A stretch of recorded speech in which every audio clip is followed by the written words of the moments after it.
Mobile आप recharge करा लीजिए, उसका सारा पैसा गवर्नमेंट की तरफ से। तो मज़ा है ना यूपीएससी में, आईएएस बनने में बहुत फ़ायदा है।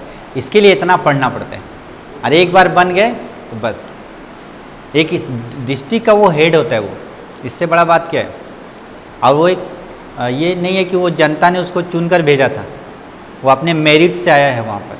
वो बहुत पढ़ा लिखा इंसान होता है। एक स्टेट में सबसे पढ़ा लिखा इंसान कौन है?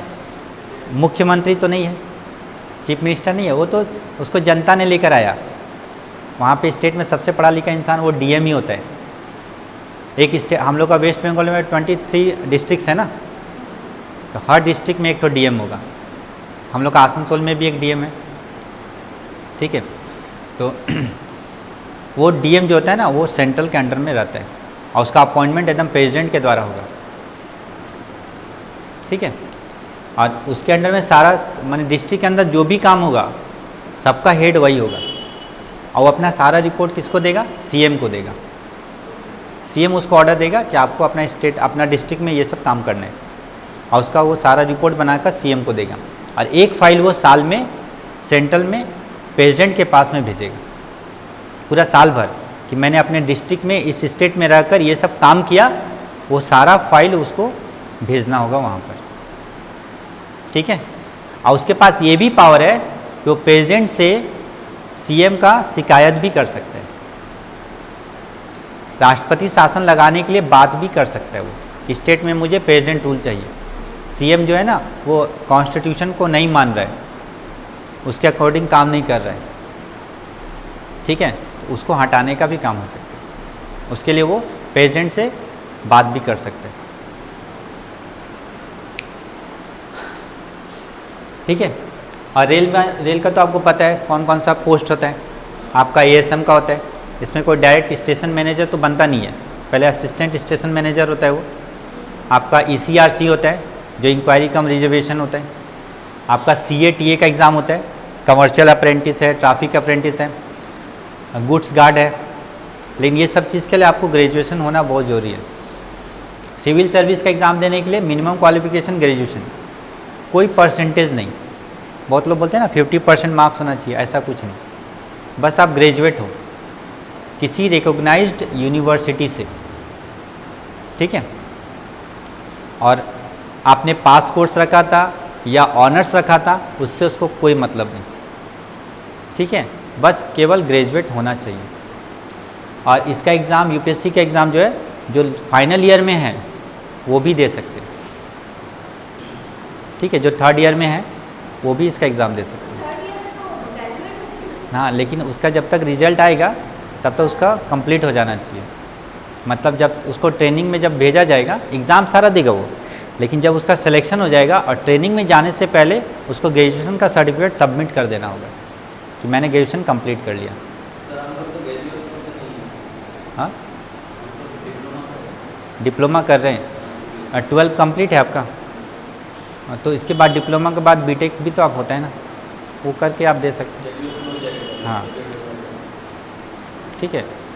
आपको बैचलर डिग्री रखना है, किसी भी सेक्टर से रखना है, आप डिप्लोमा के बाद बीटेक कर लीजिए, उसमें आ जाएगा आपको,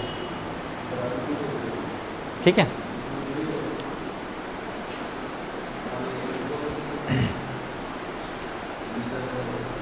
बैंक केवल 2 ही एग्ज़ाम लेगा, एक क्लर्क का और एक पीओ का।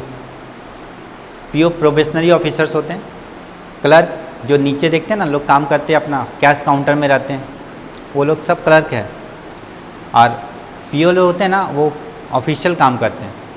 ये पीओ ही आगे चलकर आपका आगे चलकर ब्रांच मैनेजर, चीफ मैनेजर, आपका डिप्टी मैनेजर, इसके बाद आपका रीजनल मैनेजर, ये सब बनते हैं।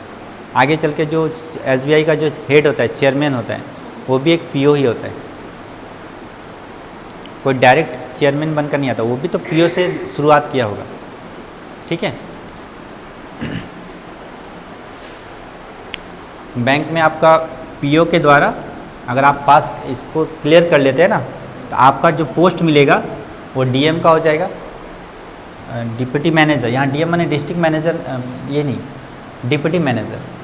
फिर आप बीएम हो जाते हैं, ब्रांच मैनेजर। फिर आपका हो जाएगा सीएम, चीफ मैनेजर। उसके बाद हो जाएगा RM, रीजनल मैनेजर, ठीक है। ऐसे करके चेयरमैन तक हो जाएगा, ठीक। और अभी गवर्नमेंट ने एक पॉलिसी निकाला है कि आपका जॉब केवल 30 इयर्स तक ही होगा, माने 60 इयर्स में जो रिटायरमेंट था ना वो सिस्टम ख़त्म हो गया। हाँ एकदम, मतलब आपका जैसे भी 50 पूरा हो जाए, जो भी आगे आएगा रिटायरमेंट हो जाएगा। हाँ। अब अगर कोई 40 साल में जॉब पाएगा तो वो 30 साल नौकरी नहीं कर पाएगा, बस 10 साल काम करके रिटायर हो जाएगा, ठीक है।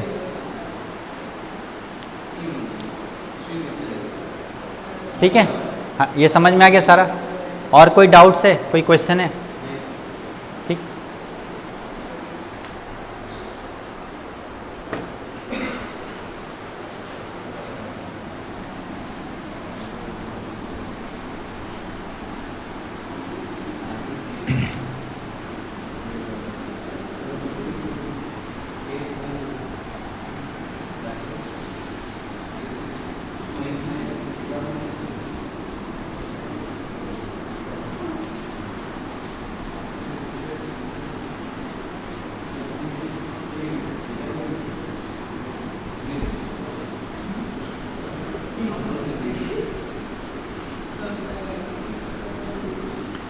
IPS जो जॉब जाते हैं उनका जो पहला पोस्ट मिलता है ना वो आपका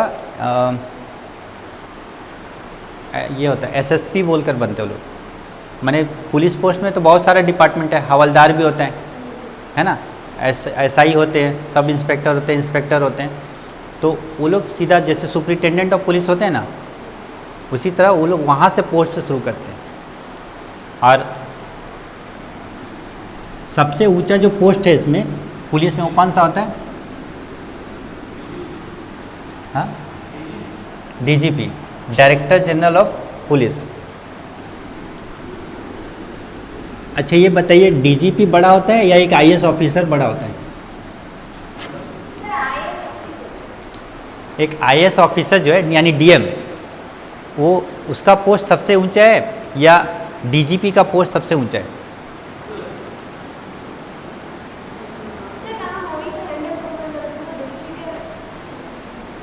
सबसे ऊपर होता है DGP। क्यों होता है? ये जो DGP होता है ना, इसको हम लोग कमिश्नर भी बोलते हैं, कमिश्नर ऑफ पुलिस।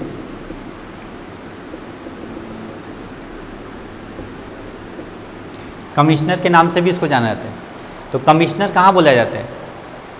कमिश्नर बोलते हैं जो मेगा सिटी है ना हम लोग का, जैसे कोलकाता, कोलकाता में DGP नहीं होगा, वहाँ कमिश्नर होगा। मुंबई में कमिश्नर होगा, ठीक है। लेकिन बाकी जो चेन्नई में जो होगा वो DGP होगा, ये कमिश्नर होगा। बाकी जब जगह है वहाँ पे जैसे पटना हुआ, कानपुर हुआ, ऐसा कोई भी जगह होगा, सॉरी पटना हुआ जो बिहार का राजधानी हम लोग का कैपिटल है, वहाँ पे DGP होगा। तो होता क्या है ना, ये स्टेट में एक होता है, पूरा स्टेट का हेड होता है वो। ये जो है ना स्टेट में होते हैं, पुलिस का सबसे हेड जो होगा स्टेट में वो क्या होगा? DGP। और जो DM था ये तो केवल डिस्ट्रिक्ट में है, ठीक है। DGP की सैलरी जो होती है ना 2.5 लाख रुपए होती है पर मंथ, इसकी सैलरी 1.5 लाख है ना। ये केवल डिस्ट्रिक्ट में है। और ये हाँ हाँ, इसलिए देखिए बड़ा 3 है, IAS है, IPS और IFS है, ठीक है। IAS लोग क्यों जाते हैं? वो फुल्ली इंडिपेंडेंट है। और ये IPS जो होता है ना, वो अगर जब आप IPS का एग्ज़ाम पास करेंगे तो मान लीजिए आप SSP बने, तो आप DM के अंदर में ही काम करेंगे, ठीक है। एक इस डिस्ट्रिक्ट में जो सबसे हेड होता है वो SP होता है ना, सुपरिटेंडेंट ऑफ पुलिस, इसको हम लोग बोलते हैं। तो ये और ये इक्वल है, ठीक है। पुलिस डिपार्टमेंट में बहुत सारा पोस्ट होता है, DIG होता है, IG होता है, उसके बाद डीजीपी होता है, ठीक है, डीसीपी होता है, डिप्टी कमिश्नर ऑफ पुलिस जिसको हम लोग कहते हैं। तो डीएम जो होता है वो केवल डिस्ट्रिक्ट में है आपका, और डीजीपी जो है ना वो पूरा स्टेट में है आपका, इसलिए इसकी सैलरी भी देखिए अलग है, अंतर है दोनों का, और दोनों का पोजीशन भी अलग अलग है। वो पूरा स्टेट में है और ये केवल डिस्ट्रिक्ट में है, ठीक है। लेकिन यही है कि ये फुल्ली इंडिपेंडेंट होकर अपना काम करता है, इसको डिपेंडेंट होकर, अब जैसे सीएम बोलेगा कि मेरे अनुसार काम करो, उसके अनुसार, लेकिन इसमें ये ऐसा नहीं है, इसमें अपने अनुसार काम करेगा, इसीलिए लोग डीएम बनना चाहते हैं, ठीक है।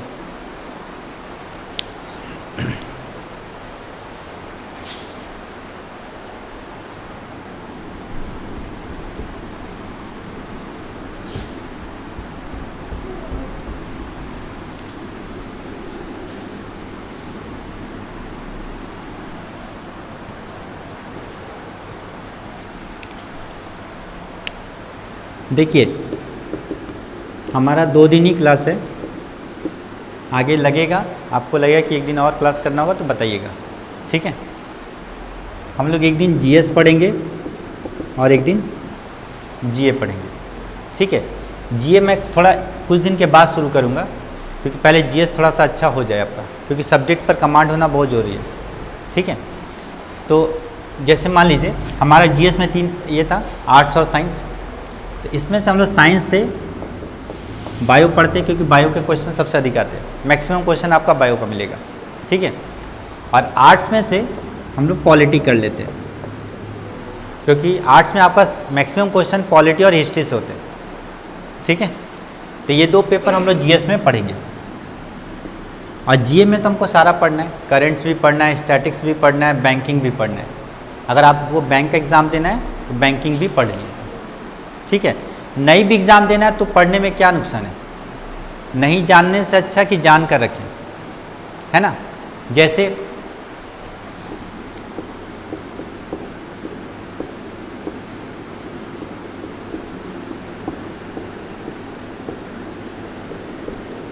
ये सुना है आपने नाम, repo rate and reverse repo rate? नहीं पता ना, आपको पता है ना, बताइए क्या होता है, क्या करेंगे? हाँ, अच्छा,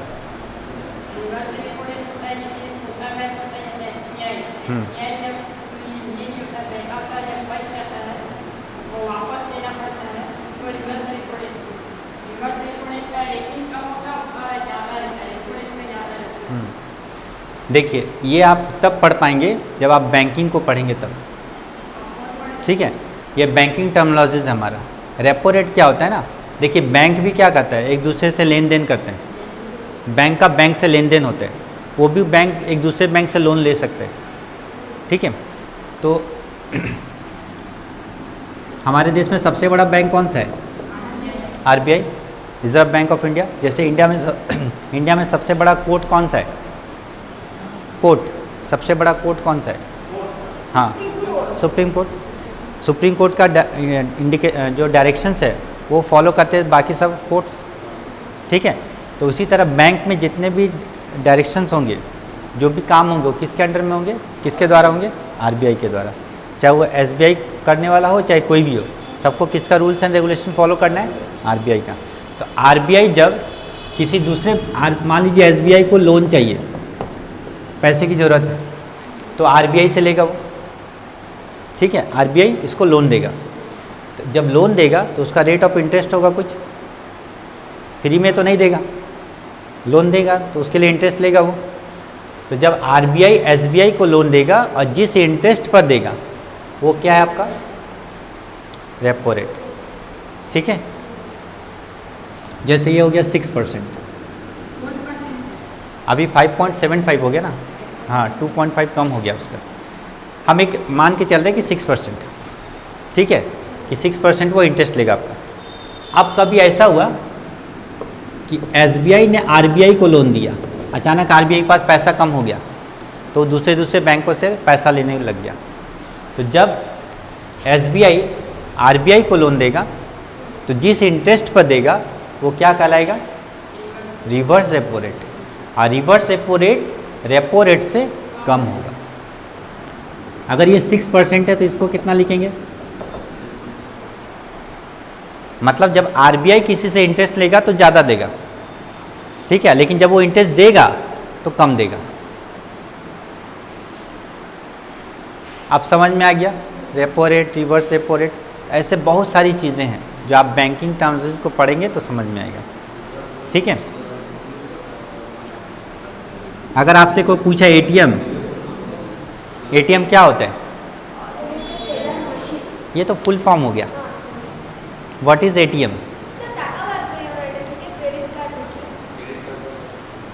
क्रेडिट कार्ड अलग होता है, ये आपका डेबिट कार्ड है, ठीक है। आप देखिएगा उसमें आज पहले एटीएम आता था, अभी आता है एटीएम कम डेबिट कार्ड। डेबिट कार्ड का मतलब क्या हुआ तब? एटीएम का मतलब क्या हुआ? डेबिट कार्ड का मतलब क्या हुआ?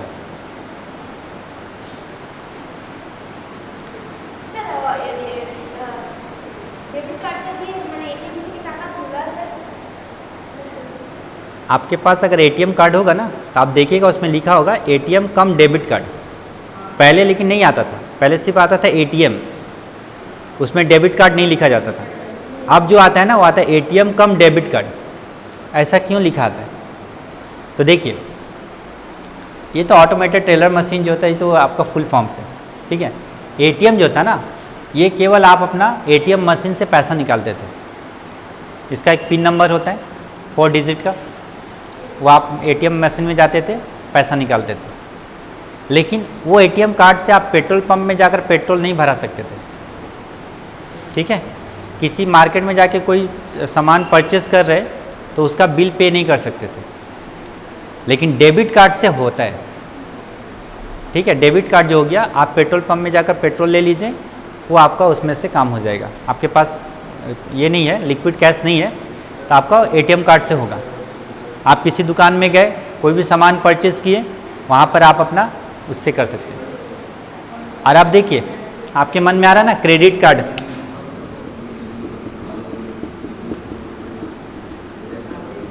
तो ये क्या है? Credit card. ये क्या होगा?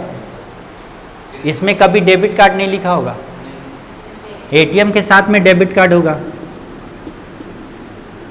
ये लिखा होगा, लेकिन इसके साथ में ये नहीं लिखा होगा। क्यों? एटीएम और डेबिट में डिफरेंस समझ में आया? पहले एटीएम आया था, ठीक है, और उसमें पहले कोई चिप नहीं लगा होता था। अभी देखिए चिप लगा होता है, माइक्रो चिप होता है ना आपको।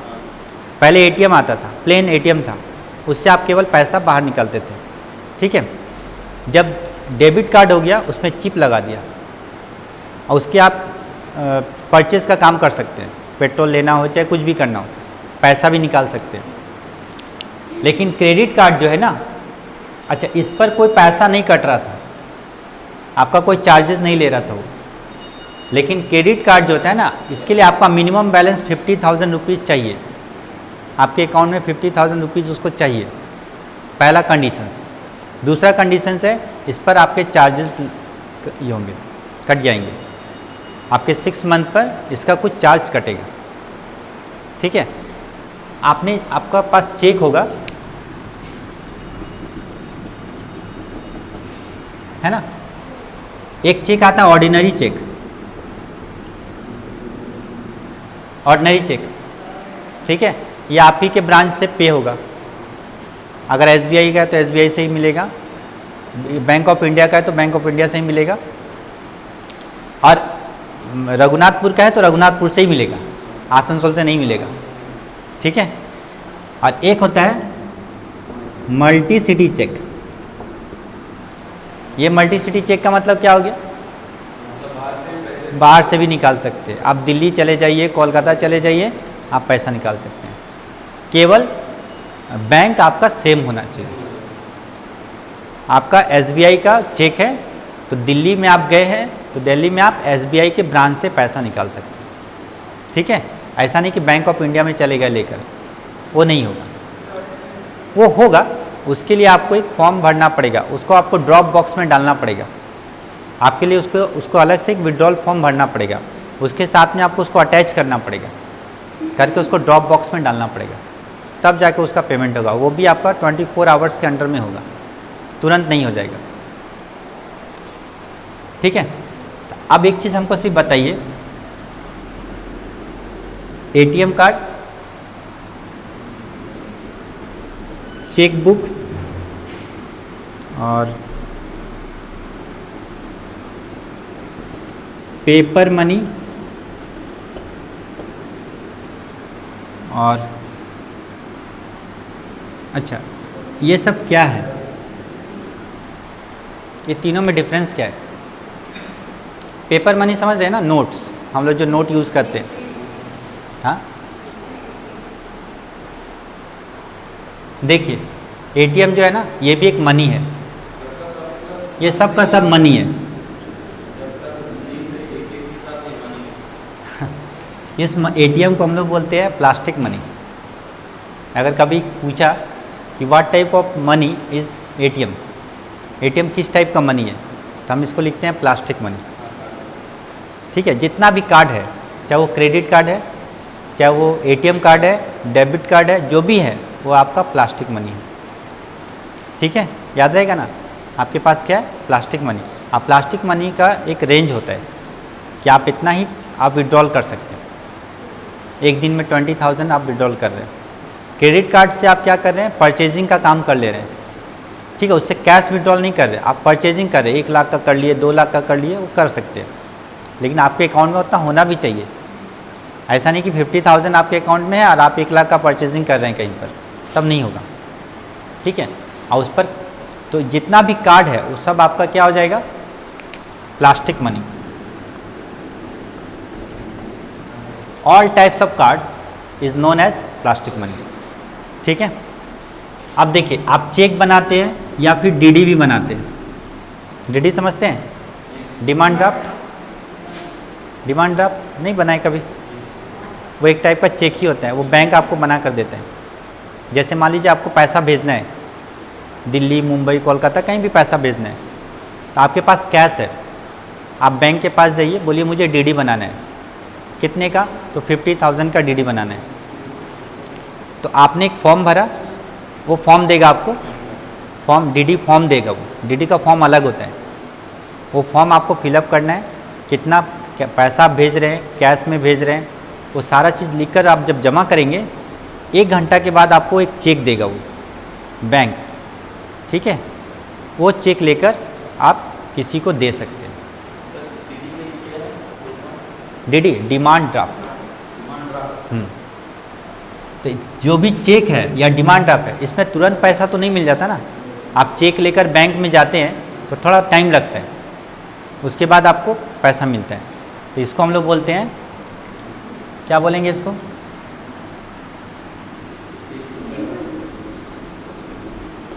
Nearest money. Nearest money. ठीक है, याद रखिएगा, क्योंकि इसमें कुछ टाइम लगता है। ठीक, और ये जो है आपका पेपर मनी या जो कॉइन्स आप यूज़ करते हैं, ये सब आपका क्या हो गया? Liquid money.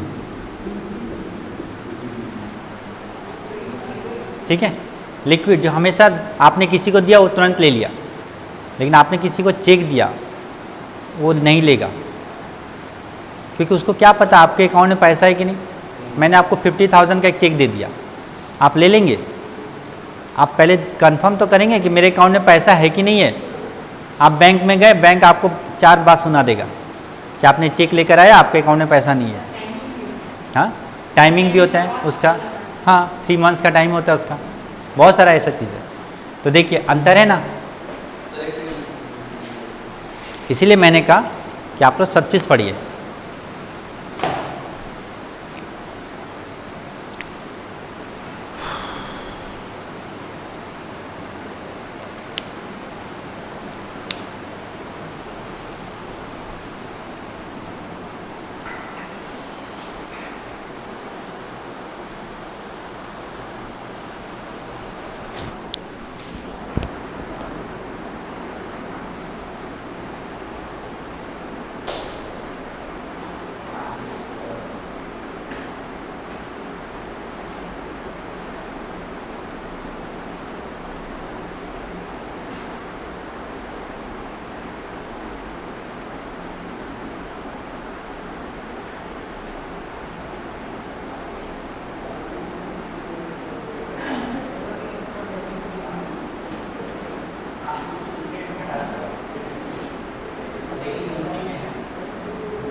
पेपर मनी का ही दो भाग होते हैं, हार्ड मनी या सॉफ्ट मनी, वो भी हम लोग पढ़ेंगे।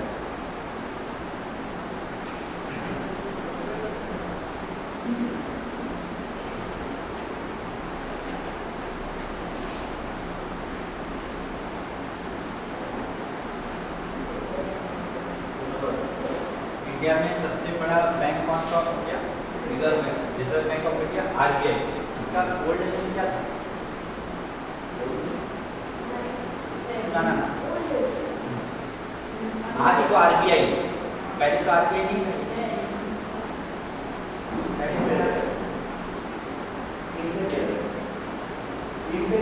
ना ना, वो बैंक ऑफ इंपीरियल तो एसबीआई का था। वो 1921 में था। 1955 में 55 में वो एसबीआई हो गया। आरबीआई जो था ना, इसका मतलब सेंट्रल बैंक है।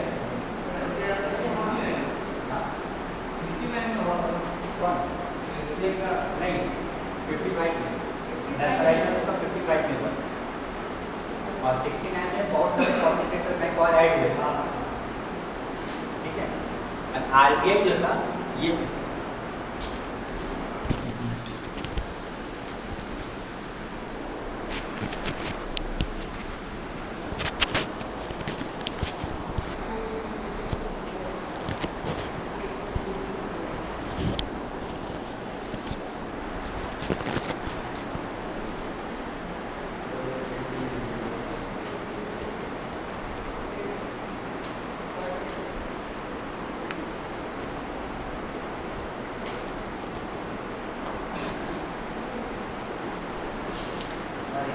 देखिए, याद रखिएगा, ये जो आरबीआई है ना, जिसको हम लोग रिजर्व बैंक ऑफ इंडिया बोलते हैं, ठीक है, इसका पुराना नाम था सेंट्रल बैंक ऑफ इंडिया। अभी एक सेंट्रल बैंक है, लेकिन वो आरबीआई नहीं है, वो एक पब्लिक सेक्टर बैंक है हमारा। ठीक है, हाँ, ये जो बना था, ये सीबीआई जो बना था 1935 में बना था। ठीक है, और ये आरबीआई में कब चेंज हुआ? 1949 में।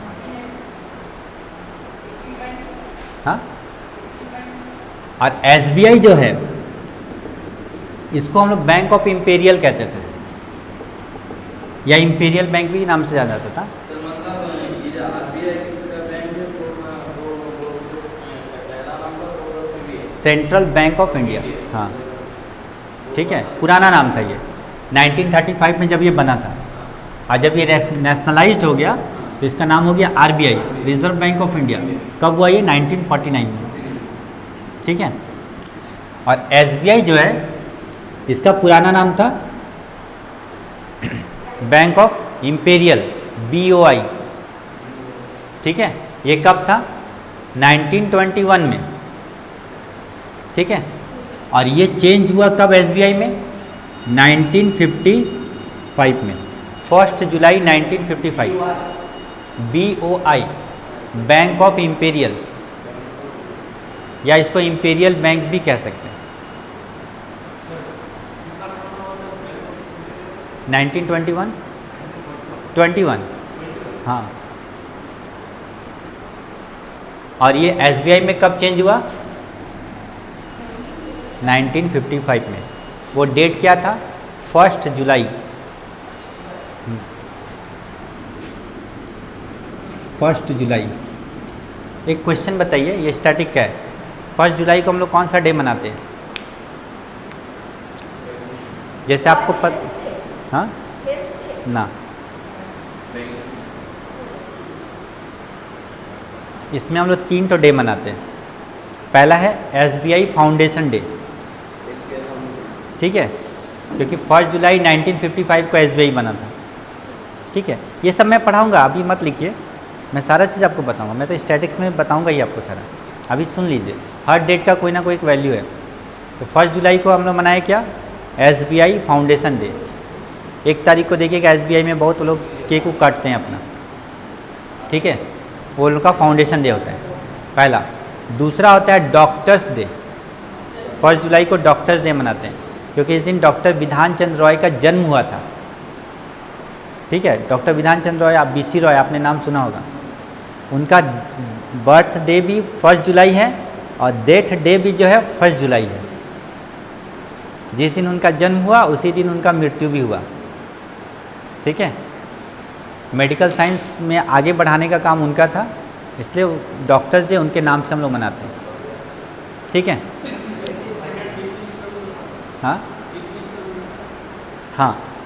और तीसरा जो है वो है हमारा ये जीएसटी डे। जीएसटी लागू हुआ था 2017 में, 1 जुलाई 2017 में, 17 में। हाँ ठीक है।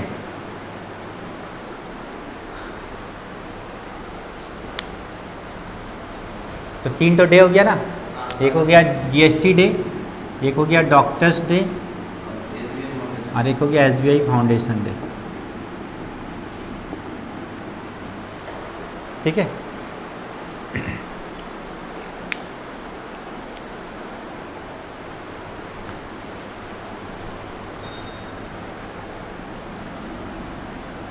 जीएसटी का फुल फॉर्म क्या होगा? Goods and service tax. इसका कारण क्या था जीएसटी लाने का?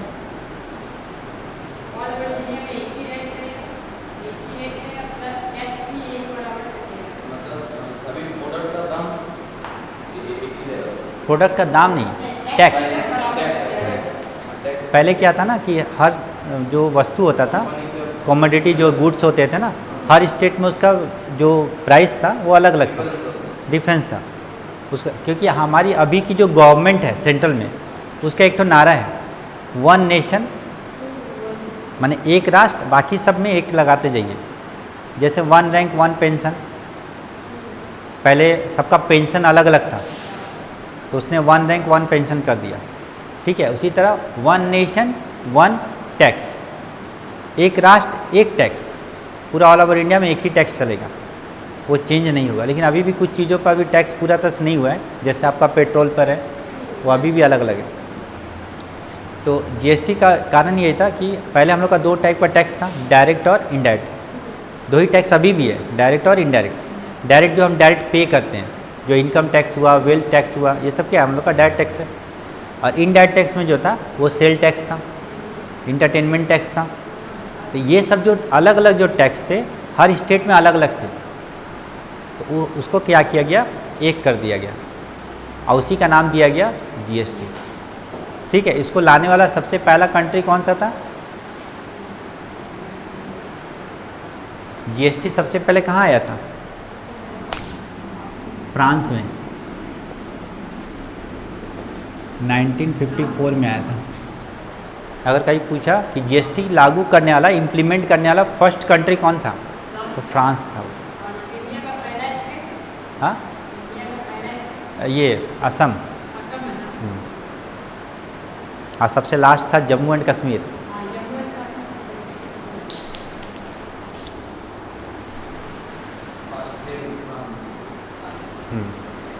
जीएसटी लागू करने वाला पहला देश जो था वो फ्रांस था। और भारत जीएसटी लागू करने वाला कौन सा देश है? इंडिया का रैंक क्या है? नहीं, rank of India in GST. जैसे पहला देश तो लाया फ्रांस, इसी तरह कोई दूसरा तीसरा इसे लाया, तो इंडिया का कौन सा रैंक आया इसमें? 161, 161वां देश ये है। मैंने हमारा देश अभी कितना पीछे है, इसीलिए तो फ्रांस डेवलप है। हम लोग बोलते हैं ना डेवलप्ड कंट्री और developing country, India is a developing country. यही सब कारण है, इतना पीछे है।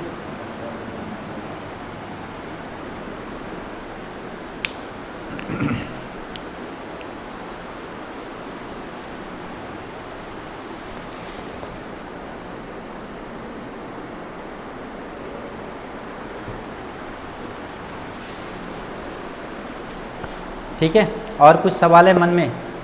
कोई क्वेश्चन है, कोई डाउट से पूछिए। लग रहा है कि कुछ नया पता चला है? ठीक है, मैं आपको एकदम ऐसा बना दूंगा ना कि जीके का, हाँ हाँ, इतना ही ठीक है आज के लिए, 12 तो बज ही गया। ठीक है, हम लोग 10 बजे से क्लास करेंगे 12 बजे तक, 2 घंटा, ठीक है ना। सर कल से